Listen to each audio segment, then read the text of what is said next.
Este cuento, que podría haber sucedido, a mí me lo contó una chica, actualmente vive en San Luis, ya es madre de familia. En aquel tiempo estaba en cuarto grado y me lo contó y según ella lo había leído en un libro de lectura de escuela. Entonces, lo que yo pueda decir, nadie se lo tome a mal porque el cuento no es mío, pero yo lo aplico. Dice que había un señor campesino, este, se le muere su señora, pobre, le queda un hijito y vuelca en este hijito que tenía lo mejor de sí mismo. Así que el hombre siguió trabajando el campo para que el chico pudiera hacer la escuela primaria en el campo. Después lo manda al pueblo para que haga la secundaria en aquel entonces. Y como el chico era inteligente y bueno, el padre trabajó el doble todavía más en el campo para pagarle los estudios a su hijo en La Plata. Y fue a la universidad y se recibió de médico, el hijo.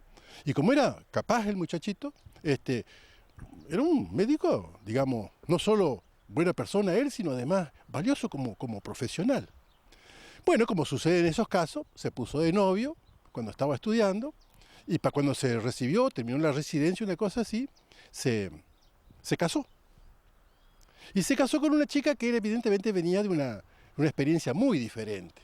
Era una chica de ciudad, hija única, criada siempre con todos los privilegios. En la vida no le había tocado cosas demasiado duras, así que se sentía, bueno, como tantos jóvenes, con todos los derechos y ninguna obligación, diríamos, como que la vida estuviera más bien en deuda con ella por las cualidades que tenía, más que sentirse ella en deuda con la vida. Lo que no está mal, pero lamentablemente a veces pasa. Resulta que el viejito, el papá del médico, de tanto trabajar en el campo, aguantar heladas y todo lo demás, se había estropeado bastante la salud. Y ya estaba, diríamos así, vieron cuando le agarra a una persona el temblequeo en las manos y todo, así que el hijo lo trae a vivir con él en la ciudad. Pero ¿qué pasaba? Que la pobre señora esta no estaba acostumbrada a tener un viejito en la mesa, que volcaba la sopa, que no estaba acostumbrado a vivir en ese ambiente, que vivía con costumbres de campo, y entonces, bueno, mientras tanto le había nacido un nietito, y como tanto el muchacho como su esposa trabajaban afuera, el nietito más tiro menos se había criado con el abuelo.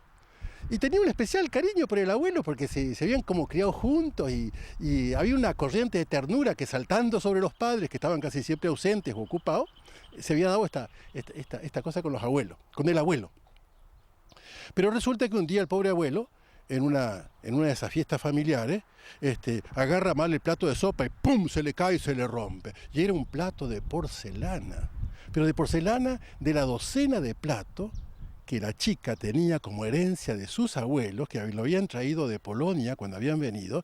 Era una joya ese plato. Y ahí la pobre mujer, la pobre muchacha explotó. Estoy harta de que las cosas sean así, yo así no puedo seguir viviendo. Y armó un escándalo porque el pobre abuelo había roto el plato. Bueno, total que para arreglar las cosas en familia, a partir de ese momento, cuando había alguna fiesta en especial, el abuelo tenía que comer en la cocina o en el patio y se le daba platos de eso que podía romper sin ninguna dificultad. Incluso al chico le parecía que eran platos de barro. De eso. Un buen día, se sientan a comer y el chico había desaparecido. El gurí de 4 años, 3 años. Y lo buscan por todas partes y no lo encuentran por todas partes. Y de repente lo encuentran allá, al fondo, debajo de una canilla, embarrado hasta el apellido, haciendo una cosa. Y viene la mamá y dice, pero tenías que ser vos igualito que tu abuelo, ¿qué estás haciendo acá? Y dice, estoy haciendo un plato de barro. ¿Y para qué? Para que cuando ustedes sean viejitos y tengan que ir a comer a la cocina, yo les pueda hacer un plato de barro para ustedes como ustedes se lo hacen para el abuelo. Dice que embolsaron de violín. Ustedes saben qué lindo que a partir de ese día el abuelo volvió a comer en la familia, y el chico se había notado un poroto sin darse cuenta.